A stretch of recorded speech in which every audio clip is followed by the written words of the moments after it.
Hello, faithful. Welcome to the 49ers Plus podcast. I'm Al Moriello, and this is your source for the most objective 49ers discussion. Only smart takes, never any clickbait. And we're just going to jump right in. Monday morning podcast aftermath of the 49ers beat down in Seattle by the Seahawks 41-6. So the Niners' magical season comes to an end, or at least magical from the hand they were dealt essentially from the get-go standpoint. So we're going to split this podcast up into talking a little bit about what went wrong and what was frustrating in the game against the Seahawks, and then taking a step back, 30,000 foot view about the season, which I know is going to be difficult for a lot of fans or people that are too emotional, or anybody that follows the clown clique that is just peddling in negativity, fans that were actively rooting against and laughing at the team during that performance. They want to say they're fans and they're edgy and they're objective. They're just not. But we all watched the game.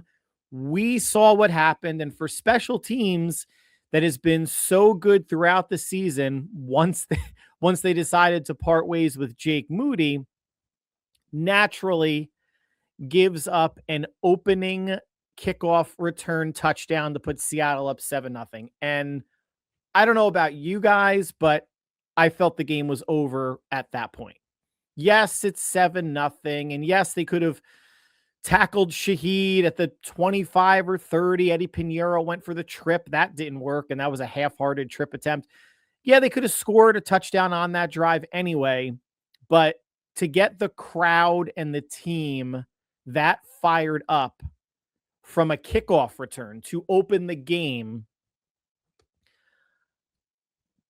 had momentum in Seattle's corner and put the Niners behind the 8 ball in a season that they were perpetually behind the 8 ball when you just look at roster and injuries, injury-wise.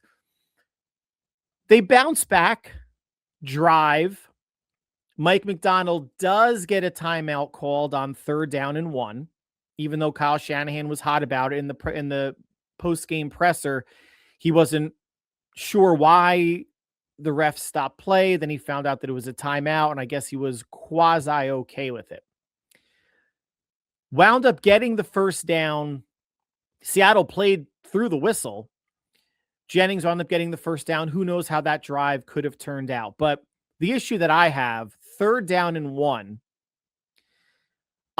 if you've been listening to the podcast, a big proponent of, even if you get 1st and goal at the 1, I sneak it 4 times, because chances are you are just going to get stopped. You were never going to go backwards. Handing off to McCaffrey, any running back on a 3rd and 1 has the chance. Obviously, you can get a 1st down. You can get stopped at the line of scrimmage. You can lose a couple yards. McCaffrey gets stopped on 3rd and 1. And then they run a bizarre, and we've seen them run it before with some success, handoff to Juice, sweeping to the right side, looking to pitch to McCaffrey, out of bounds. Now, that was a bad play call, if for no other reason than they were on the right hash, so they were running that to the short side of the field. But the fact that they didn't sneak it twice, much like they didn't sneak it against Seattle, in week 18 when they could have, when they went for it on 3rd down and 4th down in Seattle's end, might have been around the same yard marker. And I wondered to myself, I guess it was aloud or even just talking to my son, I wonder if Kyle is, we use the word scared of Seattle's line.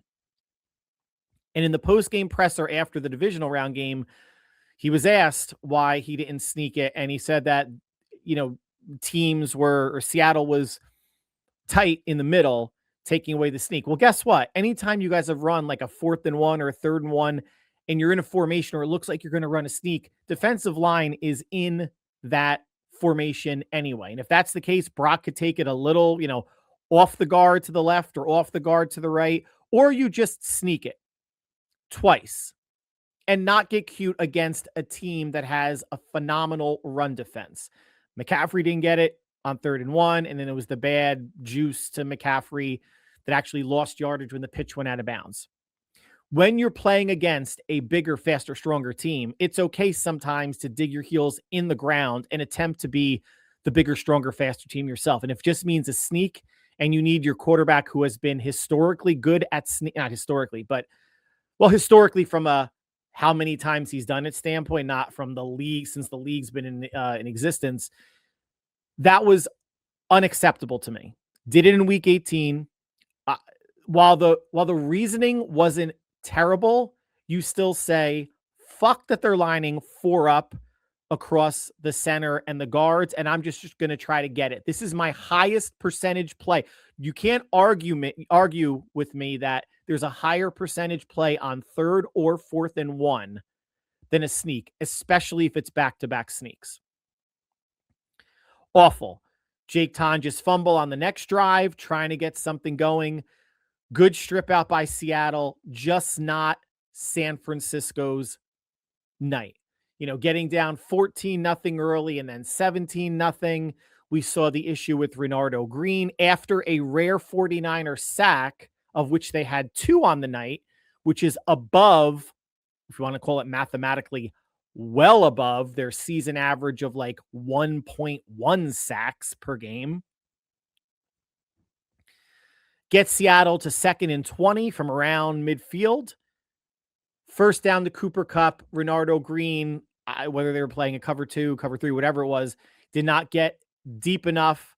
Easy conversion for a quarterback, even like Sam Darnold, to convert that with minimal to no resistance. And of course, the pass rush outside of 2 sacks, again, not there. And Sam Darnold wasn't asked to do a whole heck of a lot. Renardo Green was taken out, yelled at by Kyle Shanahan in the post-game presser. He said he was just coaching Green up really hard. Comes out, Luter comes in. Sam Darnold's only good throw of the night, or only difficult throw of the night, was the corner throw to JSN, who beat Luter across the formation for a touchdown. Now, you had some weird plays, like McCaffrey wound up getting hit on a helmet-to-helmet that was never called. Of course, you have Seattle punting it on one of their rare punts, goes out of bounds at the 4, which is great that Sky Moore got away from it. And of course, Luter getting beat by JSN. Throughout the game, guys, right? Nothing went right against San Francisco. Getting it to 17-6 at the end of the half was so important because they got the second half kickoff, and let's assume they even just get a field goal to start the third quarter. 17-9 is a 1-score game, and I'm a big fan of believing you keep things to a 1-score game and you only chase points when you have to. But what killed them at the end of the half, as you know, with a little over 2 minutes to go, the Niners actually get a stop on 3rd down. Running play, which knocks, I think that was the play that knocked Zach Charbonnet out for the game. Holding call on Jordan Elliott on the D-line. First down, Seattle. They take it down the field 24-6, and the game is over. The game was over at 7-0. If the Niners only scored 6 points, Seattle only needed 7. But it was a game that nothing went right. And a lot of the reason why nothing went right is because Seattle is the better team. They are the bigger, stronger, faster team that San Francisco will need to address in the offseason. They are the 3rd best team in their division. Does that mean things can't break right for them next year? Of course things can. At this point, might want to be cheering for the Rams to win the Super Bowl, because if they do, McVay and Stafford may just ride out into the sunset.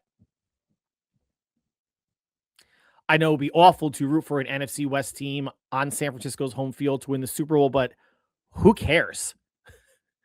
I know one Rams fan and no Seahawks fans. No one's going to talk shit to me. And I don't live on the West Coast. Might be different for some of you guys, but let's all get over the, we can't have a team, win on our home field. The egotistic machismo, bullshit really doesn't matter. Really doesn't matter.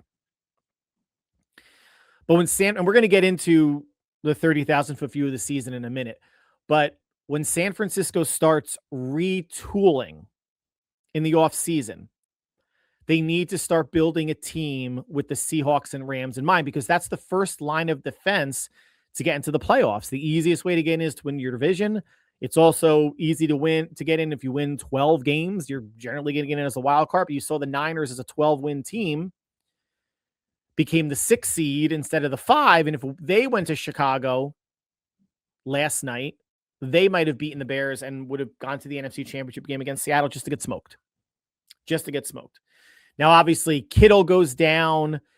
If Kittle played healthy, would it have mattered? No. With the players that the Niners brought to that game, Seattle was just the better team. And the Niners, again, much like week 18, got bullied on both sides of the ball by the bigger, stronger, faster team. And when you look at the stats, and stats don't tell the whole story, but to look at them, I said that the Niners had to win 3 of the 4 things: the running battle, rushing yards, turnovers, third downs, and time of possession. The only thing San Francisco actually won, funny enough, is third downs. They were 6 of 12. Seattle was 4 for 10. But you don't need to be great on third down when you're good on first and second down, when you're getting a kickoff return for a touchdown, when you're stopping the Niners 3 times on fourth down.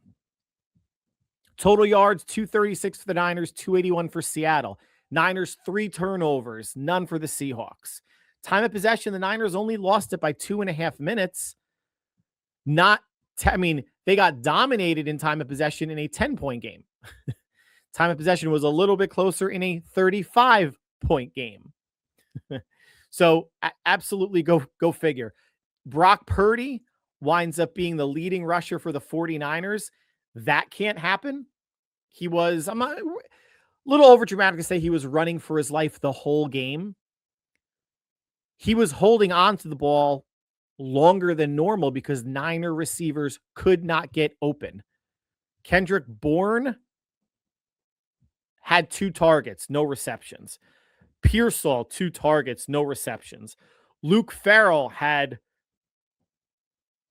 2 targets, 1 reception for a yard, and then didn't really fight for the ball at all when Brock threw it to him. Although Brock in the postgame presser said it was a broken play. It was on me. I shouldn't have thrown it. Should have threw it away. Shouldn't have put Luke in that situation. You got to fight for the ball. The ball was like, 8-9 inches to the left of his shoulder, and he just didn't fight for it and had the receiver, again, bully him. I'm sorry, the defender bully him and take the pass away. Unacceptable. Brock, 15 of 27, a little over 50%, 140 yards, right around where he was week 18, had the interception, had the fumble trying to make something happen, sacked twice. Did what he could. Brock Purdy did not lose this game, guys, the way Josh Allen lost the game for the Bills, the way CJ Stroud lost the game for the Texans, both with 4 turnovers, the way Jordan Love, even though he played well in the first half, he and Mike LaFleur essentially choking the game away at Chicago, and the Bears offense and Packers defense had a little something to do with that as well. Sam Darnold, they asked it if it was possible to do less than he did in week 18. Sam Darnold did that. 12 of 17, 124 yards and a touchdown, and he was also sacked twice. Mid-first quarter, I texted some friends, like, Seahawks are going to run for over 150 yards tonight. 33 for 175. So awfully friggin' close, Robert Saleh, to what it was in week 18 when it was 39 for 189. So is that technically, I think, a better yards per carry? 5.3 average for Seattle. Kenneth Walker went 19 for 116. That's why I've been saying the past couple of weeks in the podcast, the run defense, which was a top 10 unit in yards allowed per game during the regular season, was a complete mirage because teams know they can throw on San Francisco whenever they want because the Niners have no pass rush. Decent secondary, but no pass rush.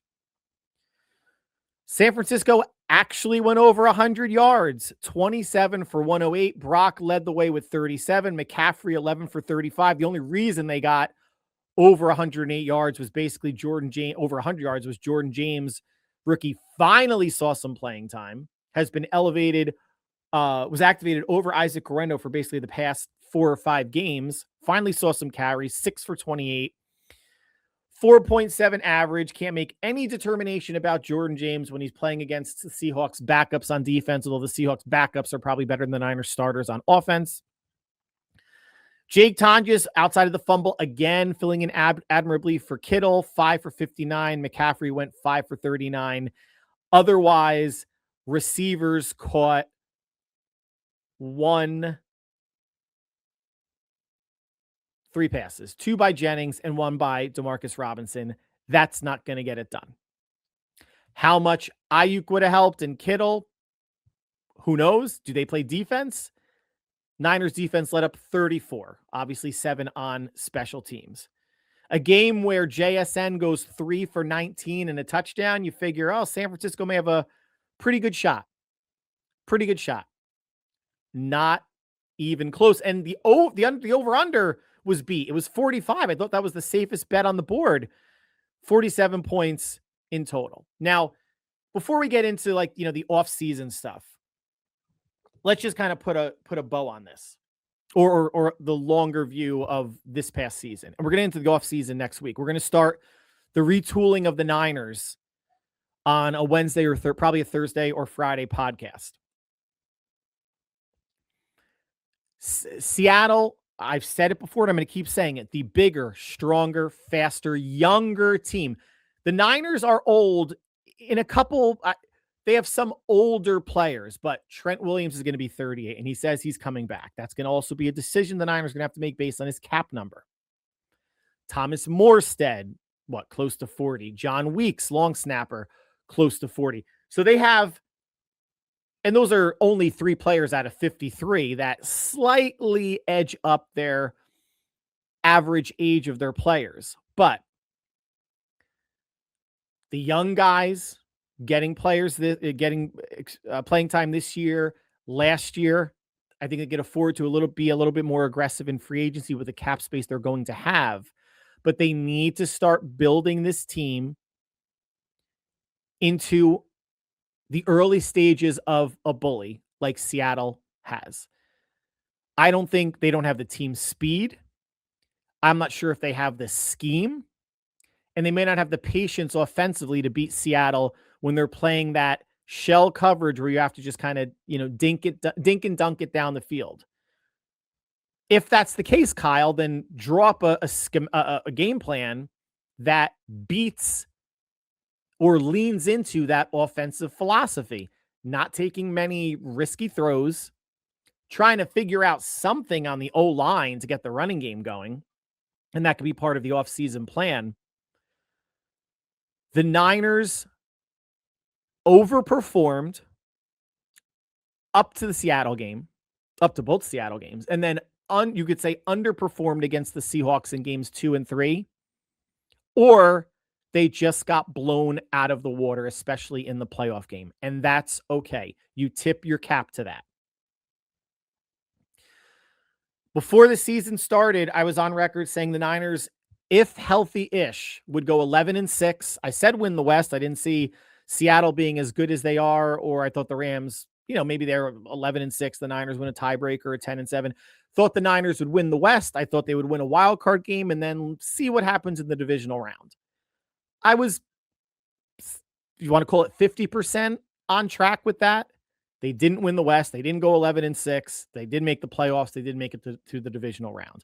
I am no Nostradamus by any means. You can't take me to Atlantic City or Vegas and expect me to, clean them out. But since I've been doing this podcast, and it's about 3 years, for whatever reason, and maybe it's the research that I do or understanding what the Niners are trying to accomplish and calling out moves they make months before they actually make them. Either I'm just as dumb as the 49ers organization, if some fans want to think of that way, or kind of I'm in tune by understanding what they have and don't have on the roster to the moves that they were going to make. See the purge from last season, and that's going to be our transition, right? The preseason pessimism that folks had regarding this team because Javon Hargrave got released, Charvarius Ward wasn't re-signed, Talanoa Hufanga wasn't re-signed, Dre Greenlaw wasn't re-signed, all wound up being the right moves. And this was before the draft. I was all on board, and I called all of these out before the draft. The Kyle Juszczyk released and then re-signed to save some money.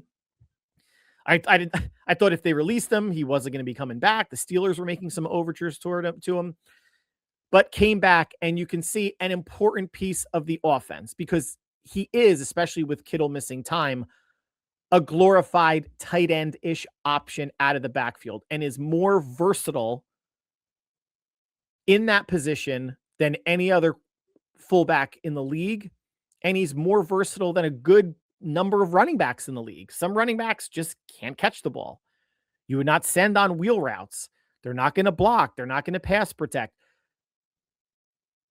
Juice completely has a role on this team, and he mentioned that he is obviously coming back for next year, and it's going to be his last year under contract, and right now it's Trent Williams' last year under contract as well. I was all for the Debo trade. Made sense to me. Now, we didn't know that Ayuk was going to bitch out, whether it's CTE related, and I don't mean to say that lightly, or, I was disrespected, for whatever reason. He gets his guaranteed money voided, which, and let's just clarify that for a second as we're going to just still look about how the Niners overperformed. That does not mean any money is gone from his pocket. It just went from guaranteed to non-guaranteed, meaning if the Niners cut him as a post-June 1st cut, then they would save more money than they would have if it was guaranteed money. I don't know how that translates if Ayuk gets traded. We're going to talk about all this stuff on future podcasts. The Debo trade, I called it 2 years ago that was going to be the offseason that he got traded. Now, all the receiver injuries, could they have used the Debo Samuel? I guess so. So maybe the Niners were a little quick on the gun to trade, especially knowing that Ayuk is coming back from major knee reconstruction. But I don't think they even thought that Ayuk was going to be gone the whole season and essentially give up on the team. So there was a lot of preseason pessimism. Bosa gets hurt. Warner gets hurt. Brock gets hurt. Pearsall gets hurt. Kittle gets hurt. Michael Williams gets hurt. So many. Yetur Gross-Matos misses a bunch of snaps, and he's not an all-star or an all-pro or a pro bowler, but an important player that can play inside, outside, on the line. Relatively healthy on the offensive line outside of Ben Barch. Connor Colby came in for a bit, got some reps as a rookie. Spencer Burford solidifies the position, but that position even needs work because, again, even though I think Pro Football Focus graded out the Niners offensive line as like a top 7, top 5 unit, they don't feel that way, especially when they're going up against, say it with me, a bigger, stronger, and faster team like Seattle. There's going to be work to do with the roster. We're going to get to that in future podcasts and maybe in a minute or two. But the nonstop injuries that the Niners had to overcome, this was, and Trent Williams said it after the Seahawks game, and I've been using the phrase too, it's not a glad to be here situation. It's not a glad to be in the running for the number 1 seed. Glad to have that game in Santa Clara last week of the season it's not just happy to be in the playoffs, happy to play Philadelphia, happy to play at Seattle. It's house money. It's gravy. It's going into each one of those games, pushing all your chips into the center of the table and putting it on red. If we're using a roulette analogy, which I decided to use because it's the Niners' main color. There is nothing wrong with a season in which nobody, including the vast majority of the fandom and vast majority of the media, thought that the Niners were going to perform the way they did last year, record standpoint, 6-11, maybe 7-10. Nobody saw 12-5. It was an entertaining year that you have to tip your cap to Shanahan for keeping all the players together, for every player that came in off the street, off the practice squad, onto and off of IR to accomplish what San Francisco did. Does it suck because it doesn't end in an NFC Championship game appearance, a Super Bowl appearance, a Super Bowl win? Yes. But I'm, if nothing else, a little bit more realistic of a fan because I said around 2 months ago, this wasn't a Super Bowl year. Their best path to getting to a Super Bowl would have been getting the number 1 seed. But if you had Seattle or the Rams roll into Santa Clara yesterday, do you really think the Niners would have won that game? Probably not. Yeah, they would have been rested. Seattle and the Rams are better. And even if the Niners beat Seattle week 18, I still would have had money on Seattle to win in the divisional round because the Niners were nowhere close to whole. Now people start talking about, oh, you're wasting the core. Are they really wasting the core when Kyle's been to what? An NFC champion, two NFC championship games. On top of that, 2 Super Bowls and a divisional round game all since 2019. Yes, they didn't close the deal. They didn't finish the season with a Super Bowl. And that sucks more so for players and staff members than it does fans. But fans are the ones that are, woe is me, no Super Bowl for 31 years. Guys, we are all just machines for turning beer into piss while watching games. If the players don't take it as hard as you guys do, then fans do. Then fans really need to recalibrate their fandom in a way and be not so emotional. And this is the only team I follow, guys, the only team in sports. And it may be for some of you as well. But I got enjoyment every single week out of what this team put on the field, even in the losses. And they gave all of us 2 more games, 2 more weeks to enjoy 49er football. And as much as that last game wasn't enjoyable really at all, I watched it from whistle to whistle. Some people out there might have turned it off or walked away. Absolutely not. The game was over in the second quarter. End of the second quarter, the game was over. You still watch. If you're a real fan, you put your emotions aside, you stop acting like a pussy, and you watch. Because now there's no football again until August in preseason, so you're talking 7 months. A lot to talk about between now and then. Free agents, who they should retain, how they should retool, and the draft. But for people that are saying, to go back to this core issue, oh, they're wasting the core because they didn't get a Super Bowl. The core is still there. How long? I mean, the core of every team slightly evolves every year because you have to figure for the vast majority of teams, they lose a core player every year, whether it's salary cap, free agency, trades, whatever it may be. And regardless of age, the core of this team right now is Brock, McCaffrey, Trent, and if it's just for another year, it's another year. Kittle, Pearsall, Bosa, Michael, Alfred Collins, Fred Warner, Demo, and Malik Mustafa. That's 11 players out of 22 starters I consider core players of this team. Does it mean they're all Pro Bowlers? No. Does it mean they're all pro players? No. But it means if you want to talk about a core doesn't need to mean superstars. If you want to say you have your larger core of those 11 players that I mentioned, then your smaller core of Pro Bowl, all pro Super Bowl players, you could break it down that way if you want. But a core to me is players you can build around.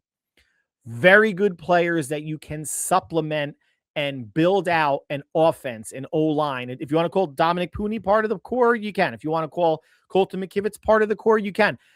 People aren't thrilled with Colton McKivitz, but he got the 5th most votes for right tackle All-Pro. I believe it was the NFC. So that's 5th out of 16. That's still top 3rd in the NFC. And maybe it's top 10 in the NFL overall, if you want to bring in AFC members, if the math holds, 5 from each. Those are players you can build around. Taking your personal feelings out and how butthurt fans may be about a playoff loss or they didn't do this or that at the trade deadline. What would have helped them at the trade deadline beat Seattle? What would have helped them not get run through in week 18 and basically get run through by the same amount in the playoff game? Nobody. Jalen Phillips would not have helped that. The only player that could have been a game changer was Myles Garrett. The only one. And they were never getting him. They're never getting Crosby. Trey Hendrickson, thank God, was hurt, so they didn't waste a draft pick. So they bring in Keon White, and then they sign Cleveland Farrell to the practice squad. I'm more disappointed, honestly, in Robert Saleh still not figuring, knowing that you don't have a pass rush from basically week 4 on, and still not figuring out ways to get pressure. Still not going into your bag of blitzes and pressures and turn into Brian Flores every once in a while and just send it. They stubbornly played bend but don't break defense this entire season, and it worked to the tune of 13 wins and 6 losses in total, right? Playoffs. But the run defense got shredded at times. Pass coverage was okay. Pass rush was not. And Saleh did wonders with this team, this mix of youth and veterans, inexperience, and really good Pro Bowl players, then obviously losing them as the season went on. Did a really good job. But I do go back to the Brian Flores example of, in his time in Minnesota the past couple seasons, outside of Danielle Hunter, who's with the Texans this year, they didn't really have dudes on defense. Harrison Smith at safety, okay, but nobody else. And he was able to take average players and craft a good, very good, aggressive defense out of it. Saleh took a mix of youth and experience and crafted a too soft at times, keep you in the game, but not exert your will at any point defense throughout the year. Don't misunderstand me. I'm not blaming anything on Robert Saleh, and he deserves another head coaching shot. And as I'm recording this Monday morning, his interview with the Texans was pushed up. Between Buffalo just firing Sean McDermott, there's going to be opportunities. Baltimore, maybe they want a more defensive-minded head coach. There are going to be opportunities for Saleh. And if he goes, is it going to be Gus Bradley? Do they, automatically promote Gus Bradley? Do they interview Raheem Morris or Jim Schwartz? Remember, Jim Schwartz does play the cover 3. He just plays it more aggressively. Brian Flores might be a little too uncomfortable for Kyle. Even when they get these players back next year, I think the Niners would be able to take the next step defensively as being more of a downhill, exert your will on teams, proactive versus reactive. All gas, no brakes means all bend, don't break. I'm seeing stuff on social media where fans, far too many of them, think the Niners have to retool at least half their roster, if not 2/3. Are you kidding me? This is as stupid as Fat Larry Krueger saying the Niners needed 15 or 16 draft picks. They need so much youth and they're not going anywhere this year. How'd that work out, Larry? I think Freddy Krueger would have a better take on the 49ers than someone who covers them as much as Fat Larry does. And Fat Larry can't wait for his pre-draft analysis of, these are some undrafted. I'm gonna throw out 75 undrafted players I like in the hopes that the Niners take one of them or another team takes one of them and they turn out well. Then I can say, oh, I told you so. Fat Larry. Taking a step back. This season, we as, I think, human beings always tend to dwell on the negative. And the most recently fresh thing in our minds was this loss. Jed York was out there tweeting, apologizing that this loss was not acceptable, as he should. A loss is acceptable. Losing like that is not. And however much we want to say the Niners, they just had nothing left in the tank, there is a certain degree of truth to that. But make no mistake about it. They were manhandled by Seattle in the divisional round. And that game in Santa Clara, they were bullied around the field again by Seattle, even though the score did not dictate it. The Niners hung around. And if one of those turnovers If Brock doesn't throw that bobble interception to McCaffrey, if Yetur falls on that fumble, could the game be different? Yes, I still think they lose because Seattle is, say it with me, the bigger, stronger, faster, and younger team. Youth matters to a certain degree. And when you hit on players like Seattle has in the past couple drafts, that means they have a chance to be good for a while. But this isn't everyone says, oh, when you draft a quarterback, you have your quarterback for the next 10 years. Slow down. Let's get through year 1 or 2 or 3 before you're going to say this is a 10-year quarterback. Because how many 10-year quarterbacks can you quarterbacks that were with their team for 10 straight years, can you count off the top of your head? It's not many, but everybody gets into hyperbole mode. Even, Seattle's going to be good for so long, and they might be good for a couple years. Look, the Chiefs dynasty went from 2019 to 2024, 5 years. And that was a long 5 years for any team like the Bills or the Bengals to get past them. And now it could be Houston's turn, New England's turn, Denver's turn, Buffalo, Baltimore, if they're on the come or they're able to make the right hires at head coach. So anybody that's out there saying the Niners have to retool half their roster, you're full of shit.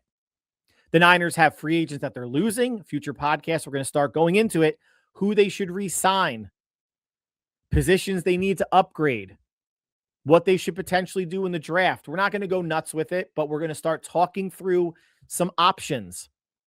Can I rebuild the Niners better than John Lynch and company? No. Can anybody out there? No.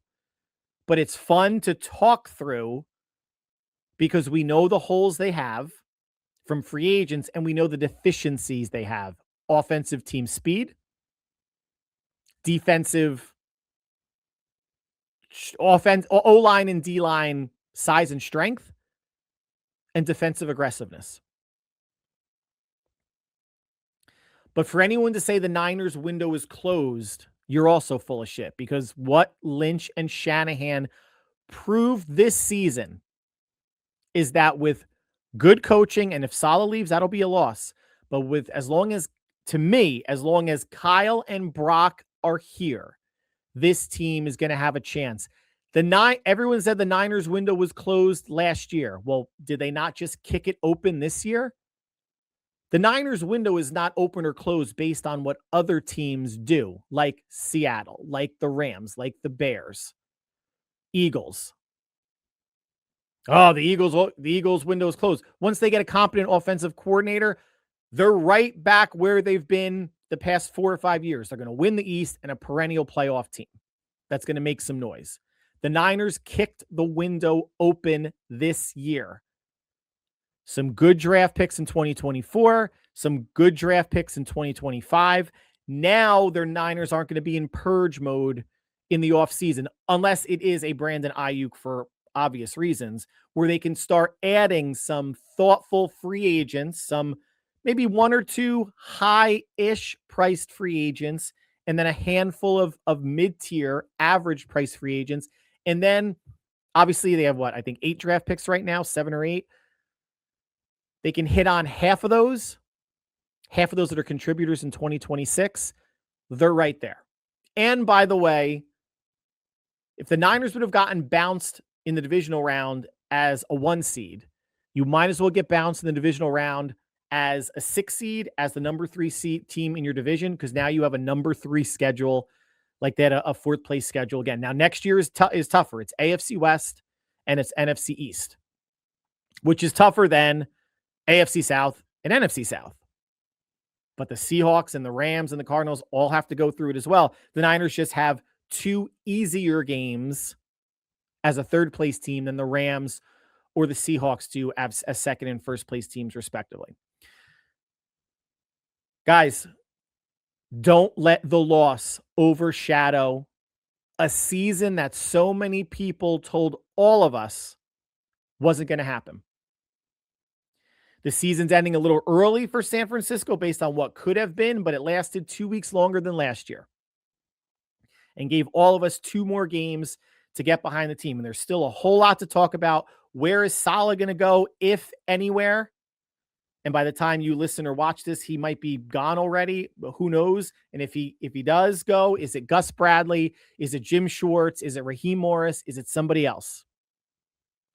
Lot more to keep talking about on a one time a week clip, midweek, generally Wednesday or Thursday, but may have one Thursday or Friday this week, and then every following week, Wednesday or Thursday, or if something big happens in Ninerland. But faithful, heads up, nothing to hang your heads about with what this team started as and evolved into over the season, bad and good, that the Niners were one of the last 8 teams standing in the NFL. Progress, big time progress made from last year, this year. Now it's fine-tuning the roster even more to take the next step to an NFC Championship game and hopefully a Super Bowl win. So that's going to conclude the podcast for today. Like always, I want to thank you for taking time out of your busy schedule to make us part of your viewing or listening routine. Enjoy the National Championship game tonight. Miami, Indiana should be a good one, or it should be just Indiana rolling through Miami like they have basically everybody else this season. Stay happy, healthy, and safe until we speak again, either Wednesday, Thursday, or Friday. Stay well, all. Talk soon. Take care.